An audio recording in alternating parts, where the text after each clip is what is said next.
familia. Clavado en aquella cruz, instrumento de tortura en el primer siglo, el Señor Jesucristo pronunció 7 frases que pueden ser consideradas y son, de hecho, 7 frases de amor para ti y para mí. Hay un significado profundo en cada una de ellas y te invito a que juntos meditemos en esta hora en cada una de estas 7 palabras. La primera la encontramos en Lucas capítulo 23, versículo 34. Lucas 23, 34 dijo el Señor, pronunció esta frase en oración a Dios: Padre, perdónalos porque no saben lo que hacen.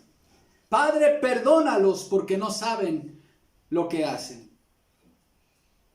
Todos nosotros necesitamos de perdón. Necesitamos en nuestras relaciones humanas con nuestros semejantes. Necesitamos que otros nos perdonen. Necesitamos también nosotros perdonar a otros hombres sus ofensas. Y el maestro que había enseñado en su sermón del monte que nosotros debemos perdonar y de amar a nuestros enemigos, aquí está poniendo él el ejemplo. Pero ¿cuál es el alcance de esta oración del Señor? ¿En quién está pensando o por quién está pidiendo perdón Jesús? ¿Será por aquel centurión que le clavó sus manos sobre el madero? ¿Estará pidiendo perdón únicamente por aquellos líderes religiosos judíos que fueron los que presionaron a las autoridades romanas para que él fuera crucificado? Realmente, esta oración de Jesús también te alcanza a ti y me alcanza a mí. En la cruz Jesús rogó al Padre: Padre, perdónalos porque no saben lo que hacen. ¿Por qué? Porque de alguna manera, con nuestros pecados, tú y yo también crucificamos a Jesús.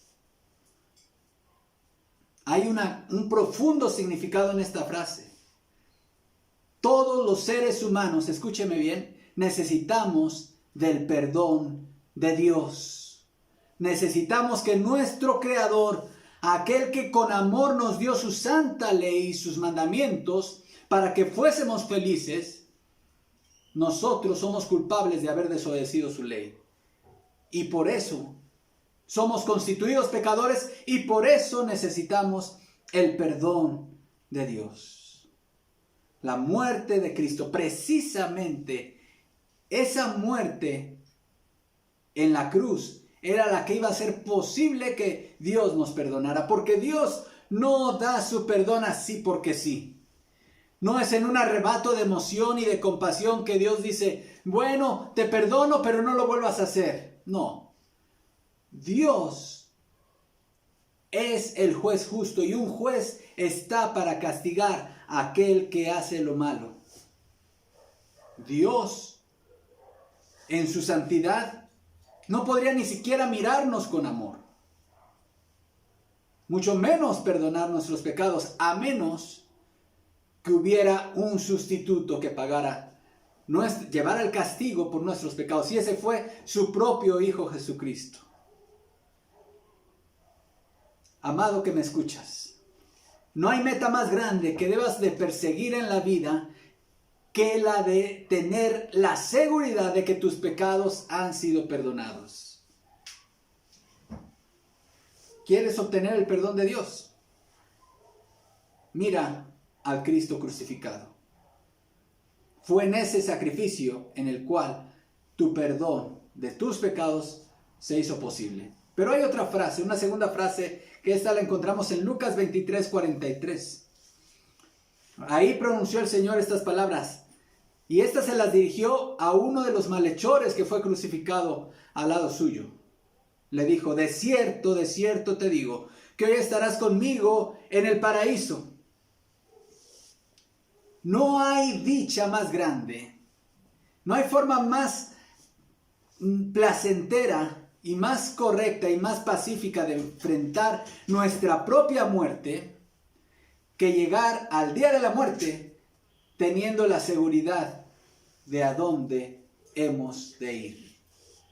Porque en la muerte no se acaba todo. La muerte solamente es un paso hacia la eternidad. Y este hombre no quería morir, este malhechor no quería morir sin tener la certeza de cuál sería su destino eterno. Dicen los evangelios que en un momento dado los dos malhechores empezaron a injuriar a Jesús, pero este hombre recibió una revelación de Dios, recibió convicción de su pecado y empezó a reprender a su compañero malhechor. Y le dijo: tú y yo, a la verdad, estamos aquí debido a nuestros actos malos, pero este hombre ningún mal hizo. Y después se dirige a Jesús y le dice: acuérdate de mí cuando vengas en tu reino. Acuérdate de mí cuando vengas en tu reino. Y entonces Jesús le contesta: te aseguro, puedes estar seguro de que hoy estarás conmigo en el paraíso. Que Jesús te diga una frase así es lo que mejor había escuchado en toda su vida este hombre. Este hombre, muchos le llaman el ladrón bueno, pero no hay ladrón bueno. De hecho, la Biblia dice que era un malhechor, era un pecador. Él merecía esa tortura. Seguramente él había dañado a muchas personas ahí en Jerusalén.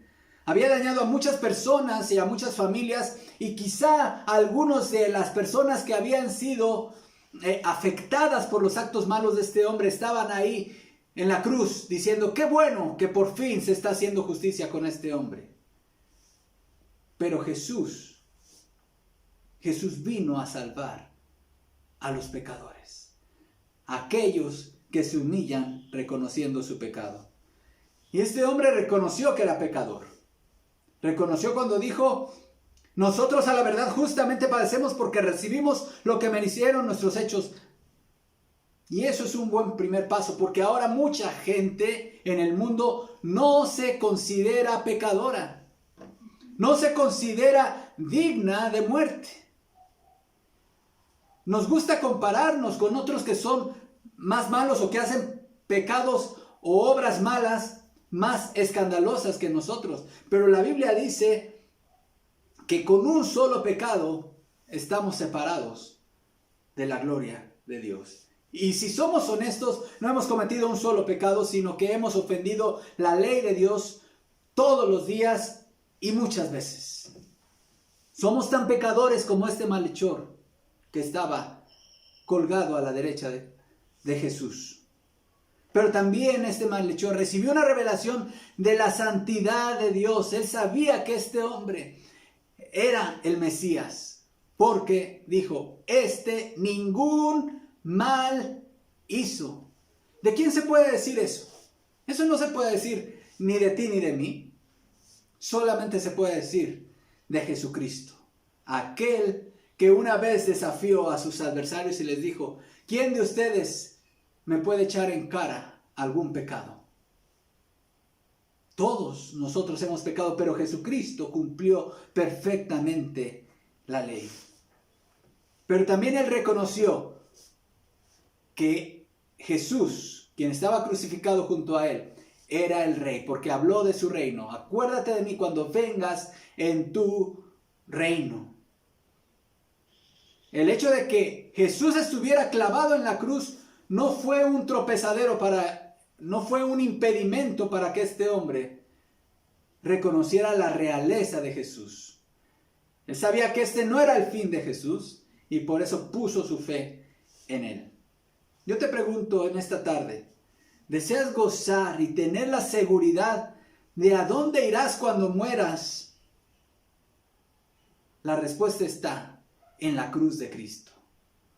Pon tu fe en Jesús. Mira la cruz, mírala con fe.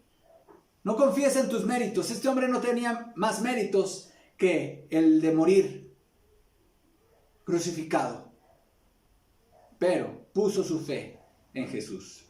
Hay otra palabra que pronunció el Señor en Juan 19:26. Les invito a ir a este pasaje, Juan 19:26. Aquí se dirige Jesús en primer lugar a su madre María y después a su discípulo amado Juan. Jesús pronunció esto: mujer, he ahí tu hijo. Y después, viendo al discípulo a quien él amaba, le dijo: he ahí tu madre. Hermanos, qué maravilla. Jesús todavía en los tormentos de la cruz está obedeciendo el mandamiento de honrarás a tu padre y a tu madre. Todo hombre judío debía hacerse cargo de sus padres en su vejez. Y María a estas alturas ya no tenía a José, su esposo, para su mantenimiento. Pero él está encargando la vida de María a su hijo, a su discípulo Juan. ¿Qué está haciendo Jesús con esto? Obedeciendo la ley de Dios. Y esto nos recuerda, hermanos, de la palabra justicia divina. La frase justicia divina no se refiere solamente al castigo que Dios da por los pecados. Hay una connotación que necesitamos todos comprender. Cuando la Biblia habla de la justicia de Dios, también se está refiriendo a ese saldo a favor nuestro de obediencia, de perfección moral que necesitamos para estar a su lado. La justicia de Dios es la obediencia perfecta a la ley de Dios que mostró nuestro Señor Jesucristo durante su vida. Y esa obediencia perfecta, Dios nos la transfiere a nosotros por fe. ¿Quieres gozar de una relación con Dios por toda la eternidad? No trates de construir tu propia justicia, porque nunca podrás tener tu propia justicia. Mejor confía en el Jesús, en el Cristo crucificado, el cual en la cruz del Calvario se hizo una transferencia. Tus pecados fueron atribuidos, fueron transferidos a Jesús, y su justicia nos es transferida a nosotros. ¡Qué maravilla! ¡Qué bendición! Pasemos a la cuarta palabra. Esta está en Mateo 27, 46. Aquí es una oración a Dios. Y Jesús pronunció estas palabras: Dios mío, ¿por qué me has desamparado? Estas son las palabras del Salmo 22.1, un salmo mesiánico. Pero este versículo, mis amados, relata el instante más negro en toda la historia de la redención. Por primera vez, la segunda persona de la Trinidad, el Hijo de Dios, sería rechazado por su Padre. En este momento, Cristo está cargando el pecado y la culpa de los pecadores sobre sí mismo. Y el Padre Santo, le está dando la espalda. Este instante es justamente esa copa de la cual Jesús rogó en el huerto de Getsemaní, que le dijo: Padre, si es posible, pase de mí esta copa. ¿A qué se refería? ¿A los clavos? ¿A los latigazos? No, se refería al castigo por nuestros pecados. Él sabía que en la cruz iba a ser derramada la santa y justa ira de Dios sobre él. No porque él hubiera pecado, sino porque él estaba cargando los pecados tuyos y míos. La santa ira de Dios estaba siendo en este momento descargada sobre nuestro Señor Jesucristo. La palabra de Dios nos dice que Dios Padre no le dio un trato especial a su Hijo cuando Él cargó nuestros pecados. En Romanos 8:32 dice: el que aún a su propio Hijo no perdonó, antes lo entregó por todos nosotros, ¿cómo no nos dará también con Él todas las cosas? ¿Quién causó la muerte de Jesús? ¿Fueron los judíos? ¿Fueron las autoridades romanas? La Biblia dice en Isaías que Jehová, el Señor, quiso quebrantarlo y hacerlo sufrir. Esta muerte, escúchame bien, no fue producto de las circunstancias. No fue algo que haya planeado hombre alguno. No fue casualidad. la muerte de Jesús fue un acto que Dios planificó desde antes de crear el mundo.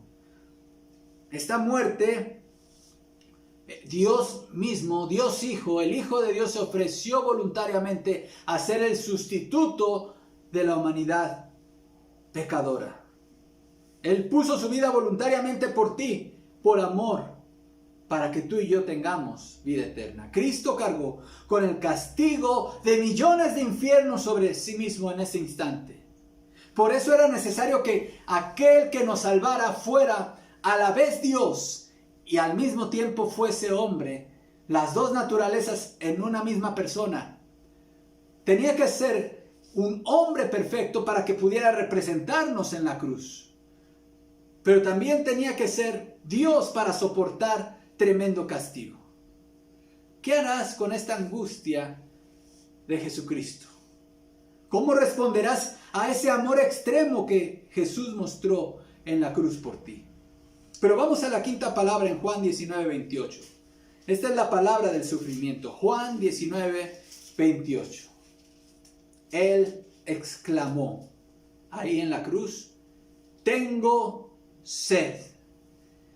Tengo sed. Ya acabo de mencionar que el Cordero de Dios, aquel que habría de morir por nuestros pecados, tenía que ser un hombre perfecto, y Jesús tenía un cuerpo perfecto. Él tenía un cuerpo como el tuyo y el mío. Un cuerpo que estaba expuesto al cansancio. Un cuerpo que experimentaba la necesidad de descanso, de dormir. Un cuerpo que necesitaba también el alimento y la nutrición. Experimentaba el hambre y experimentaba también la sed. Así que esta palabra en la cruz estaba dando en claro que el sufrimiento físico de Jesús era real. Era un cuerpo real, no como iba a surgir después una enseñanza herética de que aquel que murió en la cruz simplemente tenía un cuerpo aparentemente humano, pero que no era humano. No, era hombre perfecto representándonos en la cruz. Pero esta expresión también nos recuerda de una sed. La sed que todos los seres humanos tienen. La sed de vida eterna. Los esfuerzos de la ciencia por prolongar la vida humana son infructuosos. Nada que el hombre hará que el hombre tenga vida eterna. Solamente Jesucristo es la fuente de la vida eterna. En una conversación que él tuvo en su vida terrenal con una mujer samaritana, esta conversación se llevó al lado de un pozo de agua. Y Jesús le dijo: el que beba de esta agua volverá a tener sed. Se refería al agua del pozo. Pero el que beba del agua que yo le daré no tendrá sed jamás, sino que dentro de él esa agua se convertirá en un manantial que brotará, del que brotará vida eterna. Noten la respuesta a las palabras del Señor Jesucristo sobre esta sed humana. El agua que Jesús nos da se convierte en un manantial del que brota vida eterna. Tú que me escuchas, amigo y amiga, seguramente si eres honesto y honesta contigo mismo, sabrás que dentro de ti hay una sed de poder trascender, una sed de poder vivir para siempre en plenitud. Bueno, pues eso es justamente lo que es la vida que Jesús ofrece, la vida en abundancia. Ayer cantábamos un himno que nos gusta mucho: vida abundante Jesús ofrece. Esa vida abundante es un manantial que calma para siempre tu sed. Aquel que conoce a Jesús, que entrega su vida a Jesús, no vuelve a tener sed jamás.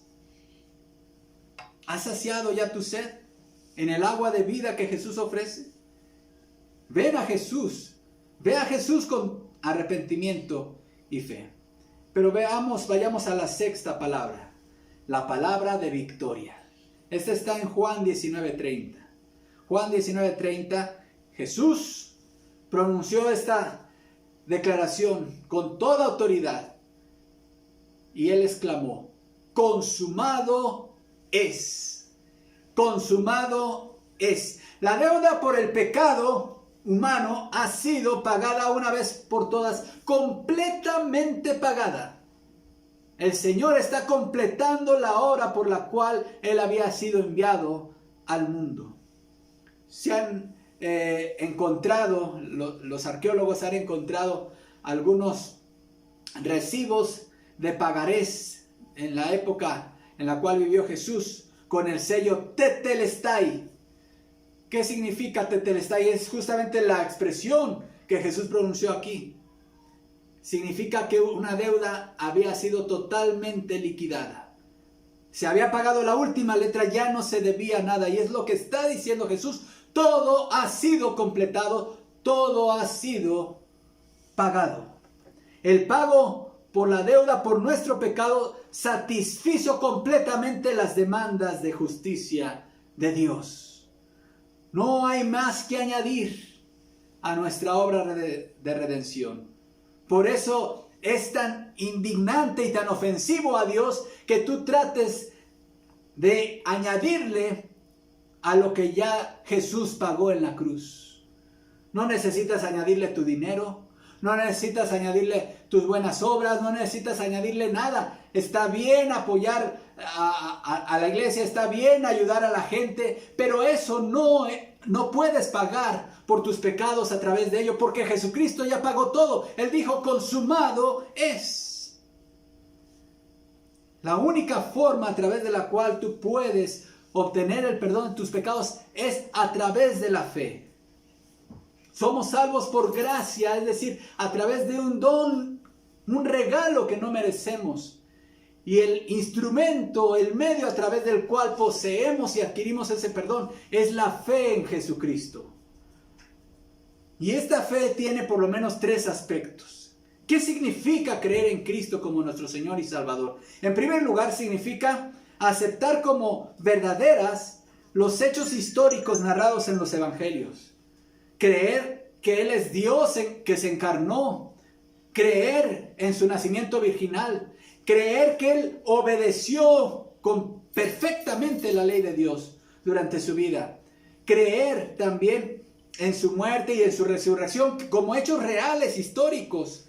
Pero también el siguiente nivel de esta fe que salva es entender las implicaciones que tiene esa muerte de Jesús para mi pecado y tu pecado. Es decir, tú puedes decir: bueno, yo creo que Jesús murió, sí, fue un hecho histórico, fue crucificado. Pero hay un siguiente nivel. ¿Cuál es el significado de esa muerte para ti? ¿Qué tiene que ver esa muerte, esa crucifixión contigo hoy? Contigo que has desobedecido a Dios, que has desobedecido sus mandamientos.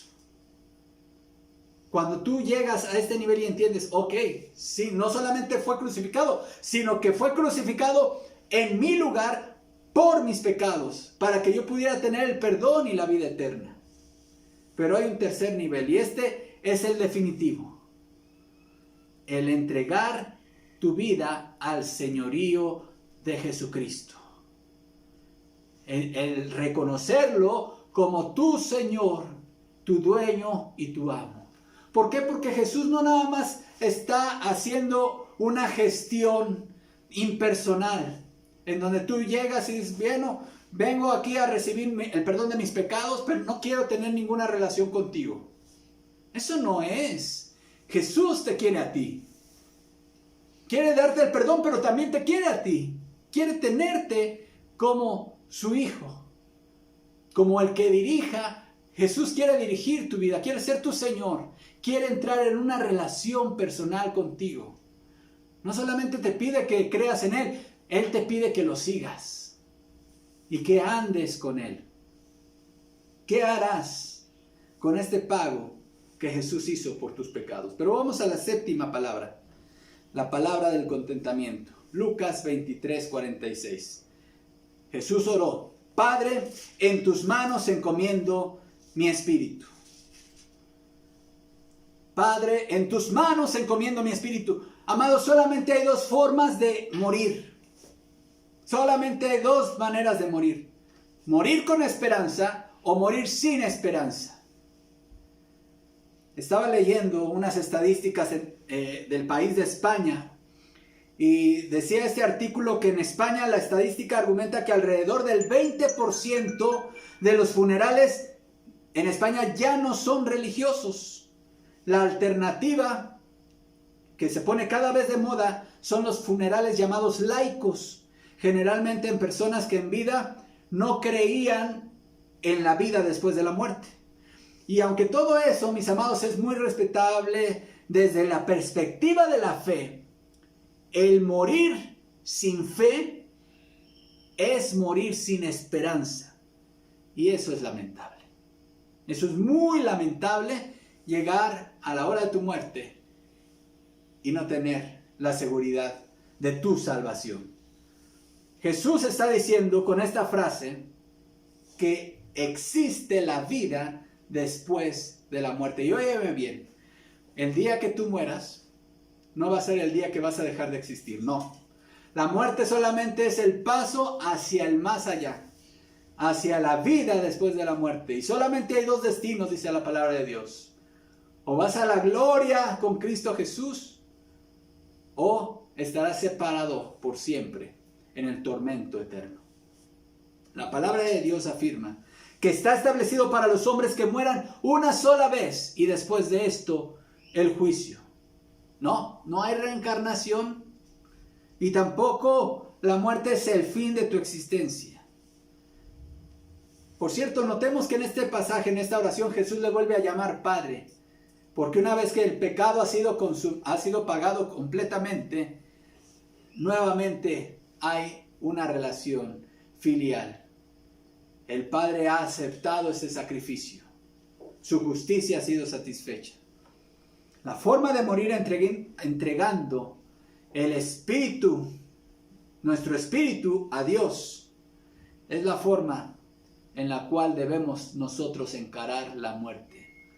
El día que tú mueras, que yo muera, si somos creyentes en Cristo Jesús, hemos de también entregar nuestro espíritu al Señor. Y Señor, recibe mi espíritu. Así murió Esteban, un cristiano que murió apedreado después, y su oración fue: Señor Jesús, recibe mi espíritu.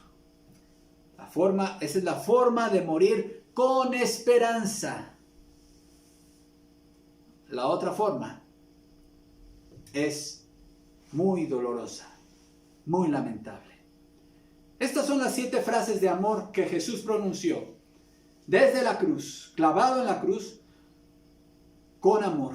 Son frases de amor para ti y para mí. ¿Qué harás con este amor que Jesús mostró en la cruz?